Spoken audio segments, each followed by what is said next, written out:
Hello बच्चों, how are you? कैसे हैं आप लोग? एक सेकंड, ये माइक का तार जो है गड़बड़ कर दिया। हाँ जी, कैसे हैं आप लोग? बढ़िया, मस्त, एकदम ठीक है। अब प्यारी प्यारी आप लोग वीडियो स्टार्ट करते हैं। ठीक है, ठीक है बच्चों। इससे पहले लास्ट टर्न पे हमने आप लोगों को डिस्कस किया था कोलाइडी बेलेनो के अनुप्रयोग, एप्लीकेशंस ऑफ कोलाइडल सॉल्यूशन, कि कोलाइडी बेलेनो के उपयोग क्या होते हैं। तो बच्चों, इसमें हमने आप लोगों को बताया था, नंबर 1, अशुद्ध जल को शुद्ध करने में। नंबर 2, रक्त प्रवाह को रोकने में, कोई फिटकरी लगा देते थे। नंबर 3, चर्म उद्योग में। और नंबर 4 बच्चों क्या था? याद करो, याद करो, याद करो। 1 2 3, बिल्कुल याद आ गया। धुएं के शोधन में, धुएं के शोधन में, अशुद्ध पानी को शुद्ध करने में, बहते हुए रक्त को रोकने में या रक्त प्रवाह में। नंबर 3, धुएं के शोधन में। और नंबर 4, चर्म उद्योग में। ठीक, अच्छा, अब आज हम आप लोगों को पढ़ाते हैं। हमने बच्चों, ये आज का लेक्चर नंबर 16 है। बच्चों, हमने आप लोगों को पढ़ाया था, एक लाइन याद करो, कि कोलाइडी बेलेनो में कोलाइडी कणों पर एक समान आवेश होता है। बच्चों, ये बात बताओ, हमने बताई या नहीं बताई, कि कोलाइडी बेलेनो के कोलाइडी कणों पर एक समान आवेश होता है। मतलब या तो सभी पर प्लस चार्ज होगा या फिर सभी पर माइनस का चार्ज होगा। हो सकता है इस कोलाइडी बेलेन कोई ए है, इस पर प्लस चार्ज है, हमारे पास कोई दूसरा कोलाइडी बेलेन है, उसके कोलाइडी बेलेन पर नेगेटिव चार्ज है, तो ये धनात्मक कोलाइडी बेलेन कहलाएगा और ये ऋणात्मक कोलाइडी बेलेन कहलाएगा। बच्चों, अब ऐसा नहीं हो सकता कि किसी एक पर प्लस है तो किसी एक पर माइनस हो जाए। बच्चों, या तो सभी पर प्लस होगा बच्चों, या सभी पर माइनस होगा। इसीलिए कहा जाता है कि कोलाइडी बेलेनों में कोलाइडी कणों पर एक समान आवेश होता है।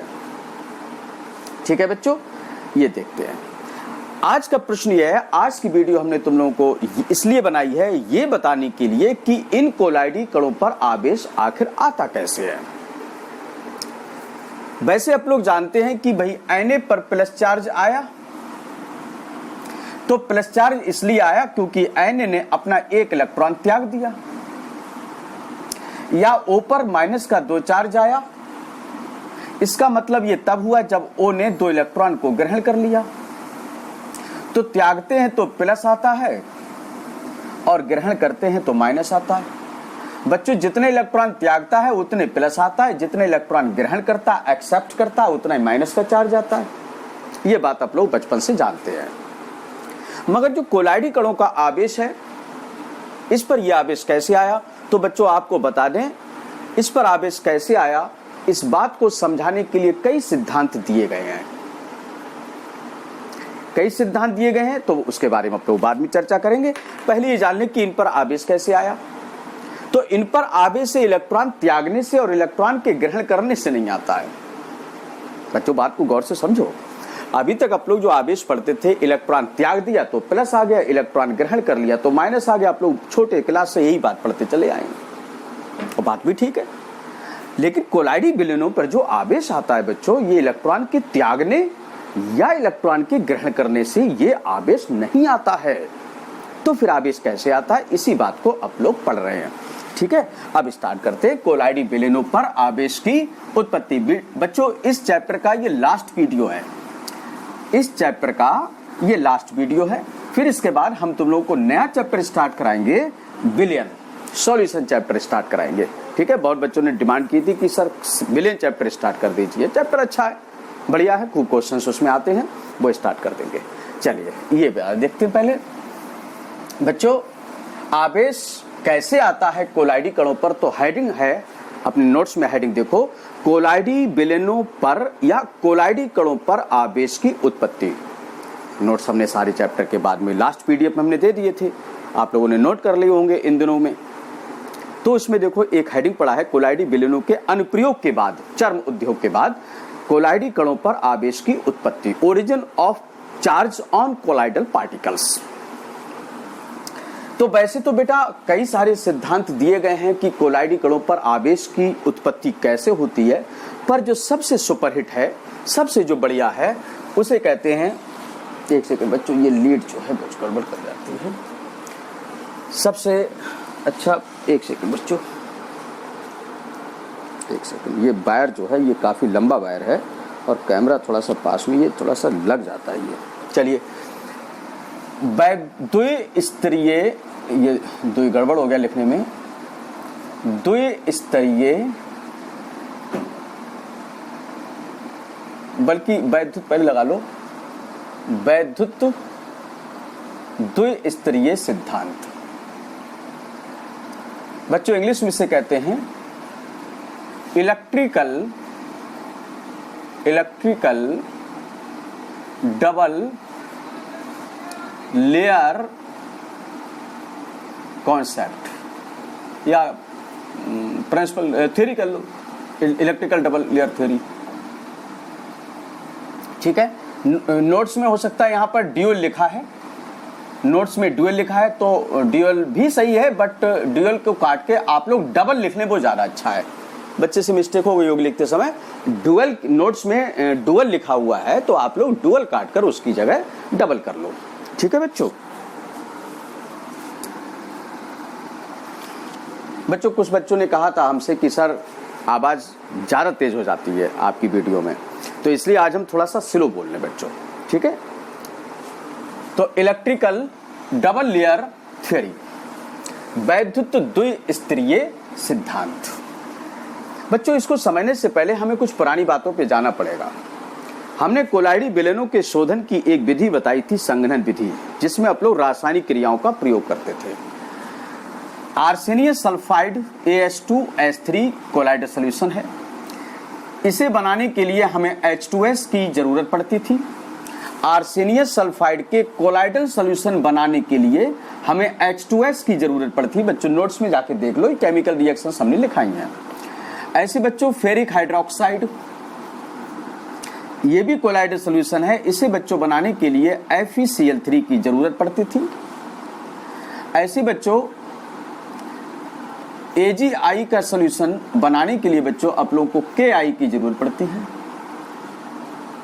AgI का सॉल्यूशन बनाने के लिए आप लोगों को Ki की जरूरत पड़ती है। तो कोलाइडी विलयनों पर आवेश की उत्पत्ति इस बात पर निर्भर करती है कि वह कोलाइडल सॉल्यूशन किस इलेक्ट्रोलाइट की सहायता से बनाया गया है। उसका जो आवेश है वो इन कोलाइडी कणों पर आवेश पर निर्भर करता, कोलाइडी कणों का जो आवेश है वो इन इलेक्ट्रोलाइट के आवेश पर निर्भर करता है। बच्चों फिर बात को गंभीरता से सुनो। कोलाइडी कणों का आवेश किस बात पर निर्भर करता है? इलेक्ट्रोलाइट, वो इलेक्ट्रोलाइट जिनकी सहायता से वो बनाए गए हैं कोलाइडल विलयन। जैसे AS2S3 किसकी हेल्प से बनाया गया? H2S। फेरिक हाइड्रोक्साइड बच्चों किसकी हेल्प से बनाया गया है? FeCl3। AgI किसकी हेल्प से बनाया गया है? Ki। तो इस कोलाइडल सॉल्यूशन का जो आवेश होगा बच्चों, जो चार्ज होगा वो H2S पर डिपेंड करेगा, इसका चार्ज FeCl3 पर डिपेंड करेगा और AgI का जो चार्ज है वो Ki पर डिपेंड करेगा। बच्चों जरा इन पर आवेश लगा लेते हैं। H पर बैलेंस इधर उधर कर देते हैं। प्लस पहले वाले की प्लस होती है, दूसरे वाले की माइनस होती है। पहले की प्लस होती है, दूसरे की माइनस होती है। पहले की प्लस होती है, दूसरे की माइनस होती है। बच्चों प्लस इधर कितने, यहाँ से देखो खड़े होकर कोई संख्या नहीं लिखी तो प्लस का 1 है, और ये कितने लिखे हैं? अपोजिट साइड वाली संख्याएं देख लेते हैं। माइनस के अपोजिट में 2 लिखा है तो माइनस के 2 आ जाएंगे बच्चों। यह आवेश चलाना हमने तुम लोगों को फर्स्ट ईयर में हमने सिखा दिया था। हालांकि हमने एक दिन वीडियो बनाई थी इसके आवेश बनाने की, 27 मिनट नहीं 25 मिनट की लगभग वीडियो बन गई थी वो, लेकिन वो वीडियो वो धोखे में डिलीट हो गई थी हमसे, तो वो सारी मेहनत खराब हो गई। तो कोई नहीं, नेक्स्ट वीडियो में हम कभी ऐसे बना देंगे तुम लोगों के लिए, बहुत अच्छी वीडियो बनाएंगे तुम लोगों को, जिससे ये पता लग जाएगा कि उन पर चार्ज कैसे आता है, आवेश कैसे आता है। फिलहाल काम चला रहे हैं। इसकी बैलेंस इधर को देख लो, इसकी बैलेंस को इधर से देख लो। पहले वाला प्लस में आता है, दूसरा वाला माइनस में आता है, तो ये +3 हो गया बच्चों। इधर कुछ नहीं लिखा है तो ये -1 हो गया बच्चों। कुछ नहीं लिखा है तो +1 और -1, ये चार्ज पर डिपेंड करता है। चलिए अब बच्चों क्या होगा, आवेश को हम अगर देखें, जैसे आर्सेनियस सल्फाइड है AS2S3, ये कोलाइडल पार्टिकल है बच्चों। इसको थोड़ा सा रफ करते हैं। एक हम यहाँ पर बना लेते हैं AS2S3, बच्चों थोड़ा ध्यान से समझिएगा, और एक हमने बना लिया AS2S3। ये कोलाइडल पार्टिकल्स है, ठीक है, ये इनका साइज है, पार्टिकल है, कण है। तो बच्चों क्या करेंगे, ये जो कोलाइडिक पार्टिकल्स होते हैं ये अपनी सतह पर, अपनी सरफेस पर इन आयनों को अधिशोषित कर लेते हैं। वर्ड बच्चों हम यूज कर रहे हैं अधिशोषित। अधिशोषित बच्चों एक चीज होती है अवशोषित, दोनों में फर्क है बच्चों। अवशोषित का मतलब कोई चीज अंदर चली जाए, जैसे ये पेन हम समझाते हैं, एक सेकेंड, जैसे ये चीज है अगर ये अंदर चली गई तो ये अवशोषित हो गई, और बच्चों ये अगर सतह पर चिपक गया तो बच्चों ये क्या होता है, अधिशोषित होता है। इसको कहते हैं एब्जॉर्प्शन। एब्जॉर्प्शन थोड़ा सा हम इंग्लिश में लिख देते हैं, और बच्चों इसको कहते हैं एडजॉर्प्शन। Absorption, adsorption. तो बच्चों अधिशोषित होता है, कैसे देखते हैं। तो ये कोलाइडल पार्टिकल्स क्या करते हैं, अपनी सतह पर बच्चों किसी एक आयन को अधिशोषित कर लेंगे, या तो ये H आयन को अधिशोषित कर लेंगे, बहुत सारे H आयन को अधिशोषित कर लेगा, और तब कहा जाएगा कि इस कोलाइडल पार्टिकल पर धनावेश है। ये कोलाइडल पार्टिकल बच्चों कैसा हो गया, धनावेशित हो गया। या बच्चों दूसरी पॉसिबिलिटी ये होती है कि ये S-2 को अधिशोषित कर ले। बच्चों ये भी तो पॉसिबिलिटी हो सकती है, या तो H+ को अधिशोषित करेगा बच्चों, या अपनी सतह पर किसको अधिशोषित करेगा, नेगेटिव को। अगर नेगेटिव को कहा गया तो ये कहा जाएगा कि ये कोलाइडी विलेन नेगेटिव है और ये कोलाइडी विलेन बच्चों पॉजिटिव है। तो बच्चों ऐसी संभावना कम होती है कि कभी आर्सेनियस सल्फाइड पॉजिटिव हो जाए और कभी आर्सेनियस सल्फाइड नेगेटिव हो जाए। इन दोनों में से बच्चों को एक ही चार्ज होगा, या तो पॉजिटिव कोलाइडल सॉल्यूशन होगा या फिर नेगेटिव होगा।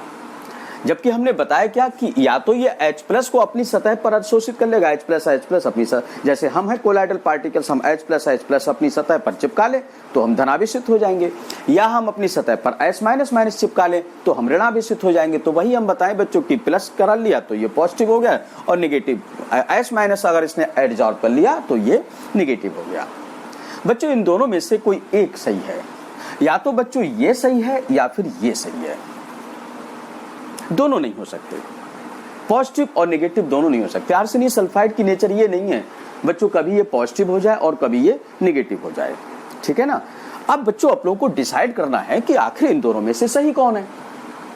तो हम एक स्टेटमेंट बोलते हैं, उस स्टेटमेंट को आप लोग ध्यान से सुनिएगा और बताइएगा कि इसमें से पॉजिटिव ठीक है या फिर दोनों में नेगेटिव सही है, ठीक है। इसका डिसीजन कैसे लें, तो एक स्टेटमेंट सुनते हैं।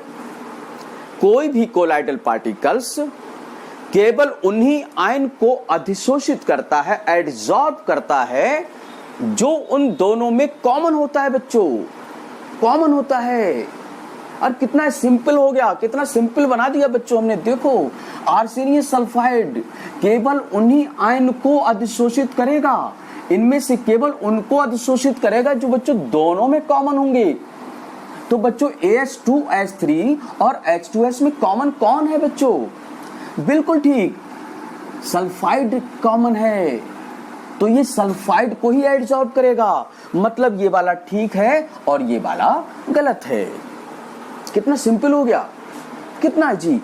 पहले हम डिसाइड नहीं कर पा रहे थे कि ये पॉजिटिव होगा या फिर ये नेगेटिव होगा, लेकिन जब हमको ये बात पता लग गई कि इन दोनों में कौन कॉमन है, कौन उभयनिष्ठ है, जो कॉमन हो बस उसी के लिए एडजॉर्ब करा दो और डिसीजन बता दो कि ये पॉजिटिव है या नेगेटिव है। तो बच्चों ये गलत हो गया और बच्चों ये सही हो गया। उम्मीद करते हैं समझ में आया होगा। चलिए नेक्स्ट बनाते हैं, अब इस पर आते हैं।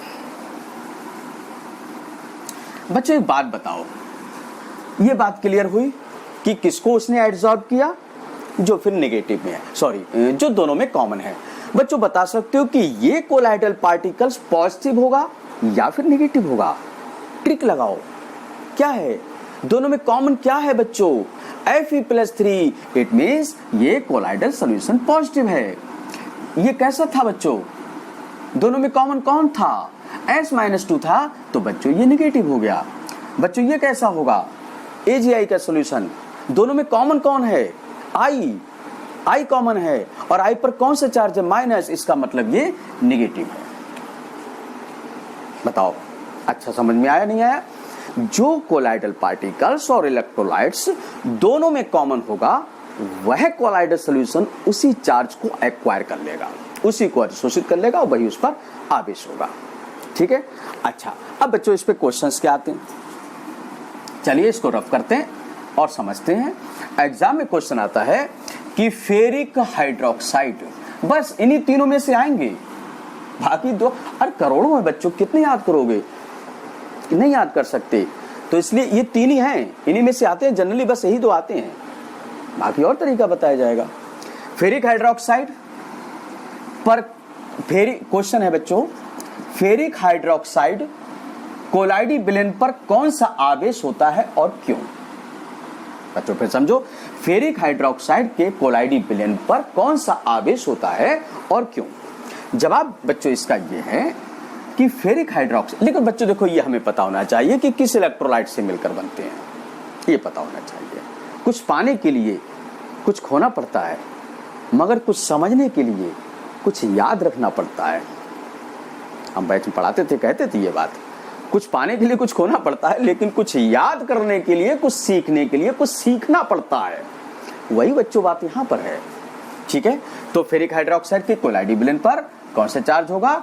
बिल्कुल बना लेते हैं, FeOH का होल थ्राइस। इसको ऐसे सर्किल में बंद कर लो।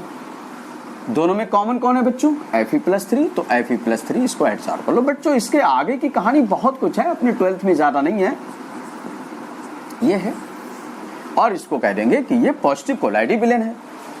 तो जवाब क्या लिखेंगे? फेरिक हाइड्रोक्साइड अपनी सतह पर, फेरिक हाइड्रोक्साइड अपनी सतह पर Fe+3 आयन को अधिशोषित कर लेता है। फेरिक हाइड्रोक्साइड का कोलाइडी विलेन अपनी सतह पर Fe+3 आयन को अधिशोषित कर लेता है बच्चों, इसलिए फेरिक हाइड्रोक्साइड धनात्मक कोलाइडी विलेन होता है। बच्चों प्रश्न है कि AgI का सॉल्यूशन किस प्रकृति का होता है? तो AgI का सॉल्यूशन दोनों में कॉमन कौन है? नेगेटिव, I- है, तो इसका मतलब इस पर नेगेटिव होगा।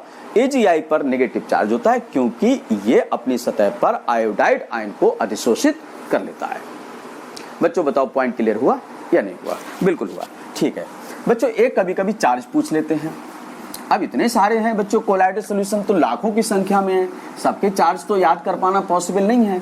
बच्चों एक बात हाँ और बता दें, जैसे ये एग्जाम्पल था, इसने अपनी सतह पर किसको अधिशोषित किया था? इसने अपनी सतह पर Fe+3 को अधिशोषित किया था बच्चों, है ना। आगे की क्लासेस की बात हम तुम लोगों को ये बताना चाह रहे थे, और ये किससे बना था? FeOH का होल थ्राइस, और ये FeCl3 से बना था। ये इस पर +3 था, इस पर माइनस का था, है ना। बच्चों ये जो Cl है ना, ये भी अधिशोषित होता है, अधिशोषित ये भी होता है। ये हम आगे की कहानी बता रहे हैं, नेक्स्ट क्लासेस में आप लोग पढ़ोगे। फिर यहाँ पर एक डाइलेक्ट्रिक कांस्टेंट आएगा, प्लस और माइनस एक दूसरे के क्लोज हैं, माइनस चार्ज है प्लस चार्ज है, उसके बावजूद कि +3 चार्ज ही, मतलब तो धनात्मक ही क्यों लिया, नेगेटिव क्यों नहीं लिया? तो ये बच्चे तुम लोग हायर क्लासेस में पढ़ोगे, तो यहाँ पर उस चीज को समझने के लिए बहुत कुछ समझना पड़ेगा। आप लोगों के सिलेबस में ये बात नहीं है, तो बच्चों इस चीज को आप लोग नहीं पढ़ते हैं। ठीक है, आगे क्लासेस में इसको बहुत डिटेल में पढ़ोगे, इसके बहुत सारे न्यूमेरिकल्स भी हैं इस चीज पर, इसका फार्मूला है, बहुत बड़ा डेरिवेशन है, हाँ बहुत कुछ आगे है इसमें। चलिए बच्चों, पॉजिटिव कोलाइडल विलेन और नेगेटिव कोलाइडी विलेन। पॉजिटिव होता है SnO2 फेरिक हाइड्रोक्साइड SnO2, और प्रबल अम्लीय माध्यम में जिलेटिन, प्रबल अम्लीय माध्यम में जिलेटिन। शेष सभी बच्चों, क्या हमने ये बात कही? शेष सभी आप अपने नोट्स में देख सकते हैं, ये बात लिखी हुई है, आप नोट्स देखते रहें, नोट्स को जरूर साथ साथ देखते चले, तभी अच्छा समझ में आता है बच्चों। इस टाइप से हमने कुछ बनवाया है। एग्जाम में क्वेश्चन आ जाता है कि ये कोलाइडी विलेन, अच्छा जिलेटिन की बात कर लेते हैं। जिलेटिन एक प्रकार की बच्चों प्रोटीन होती है, प्रोटीन होती है। अगर तुम लोगों ने देखा हो कि घरों में बहुत सारे कैप्सूल्स आते हैं, जैसे कहते हैं मछली के तेल वाले कैप्सूल हैं, लिसले से होते हैं, तो वो जिलेटिन में ही कैद रहते हैं। वो जो लेयर है वो जिलेटिन की है। तो gelatin is the protein, amino acid से मिलकर बनते हैं प्रोटीन्स। तो प्रबल अम्लीय माध्यम में जिलेटिन, SnO2, फेरिक हाइड्रोक्साइड, ये 3 याद कर लो। SnO2, फेरिक हाइड्रोक्साइड, प्रबल अम्लीय माध्यम में जिलेटिन, ये कोलाइडी विलेन पॉजिटिव होते हैं। इसके अलावा जो कुछ भी होंगे वो सभी कैसे होंगे? नेगेटिव होंगे। सिंपल सी बात है, वो सभी कैसे होंगे? नेगेटिव। बट ये बात केवल 12th क्लास तक के लिए है, ऑलवेज के लिए नहीं है। पता लगा कि ये ठीक है, सर ने कहा, याद कर लिया, और जब नेक्स्ट क्लासेस में पहुंचे तो वहां कुछ नई बातें आ जाएंगी, फिर कहोगे अरे MP सिंह आप तो सब गलत सलत पढ़ा रहे थे, ये तो गलत बता दिया। बच्चों हजारों करोड़ों हैं, सब नहीं याद कर सकते, पॉसिबल ही नहीं है, यही याद करना मुश्किल होंगे बहुत से बच्चों को। तो हमने की ट्रिक बता दी, 12th क्लास पहले पास हो जाए, आगे की आगे देखेंगे। हाँ, इस बात की गारंटी है कि जब तक जितने साल तक 12th क्लास में रहोगे तब तक ये बात काम में आती रहेगी, ये बात गारंटी है। ठीक है ना? तो 3 याद कर लो, SnO2, फेरिक हाइड्रोक्साइड, प्रबल अम्लीय माध्यम में जिलेटिन। बच्चों ये पॉजिटिव होते हैं, इसके अलावा और कोई सब आए वो सब कैसे बना देंगे? नेगेटिव। इस पर ऑब्जेक्टिव क्वेश्चन पूछे गए कि ये कोलाइडल सोल्यूशन कैसा होता है, धनात्मक होता है, ऋणात्मक होता है ना? तो पता लग जाएगा। अच्छा, इसके अलावा स्कंदन पे हमने तुम लोगों को कुछ ऑब्जेक्टिव क्वेश्चंस कराए थे स्कंदन पर कि इस कोलाइडी विलेन के लिए प्रभावी कौन है।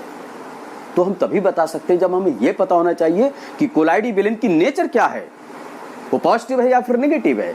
तो हम कहां से पता करेंगे? हम यहीं से पता करेंगे कि वो पॉजिटिव है या फिर वो नेगेटिव है। बस 3 याद कर लो, SnO2, हाँ चलो हमारे साथ याद करो, SnO2, फेरिक हाइड्रोक्साइड एंड प्रबल अम्लीय माध्यम में जिलेटिन, ये पॉजिटिव है। इसके अलावा जितने बच्चे वो सभी नेगेटिव है। ठीक है, तो ये बच्चों ये थी आवेश की उत्पत्ति। आज इसको बढ़िया करके याद कर लो, नेक्स्ट के लिए छोड़ना सही नहीं रहेगा। जितना पढ़ाते चलो उतना डेली टू डेली उसको याद करते हुए चलो। चलिए अब बनाते हैं आगे का कॉन्सेप्ट। बच्चों क्वेश्चन आता है, 1 मिनट हम देखते हैं कि हमारी वीडियो किस मिनट की बन गई है। बच्चों एक वीडियो बाद में और बनानी पड़ेगी, एक्चुअली में 22 मिनट्स की वीडियो बन गई है। तो 22 या 23 की तक की ही वीडियो हमारा मोबाइल बना सकता है, इससे आगे नहीं बना सकता क्योंकि मेमोरी फुल हो जाती है। बाकी आप लोगों की लगभग 10 मिनट की वीडियो और बची है, फिर ये चैप्टर फिनिश हो जाएगा। तो ये इसको यहीं पर रोकते हैं और 10 मिनट के बाद नई वीडियो तुम लोगों को मिल जाएगी।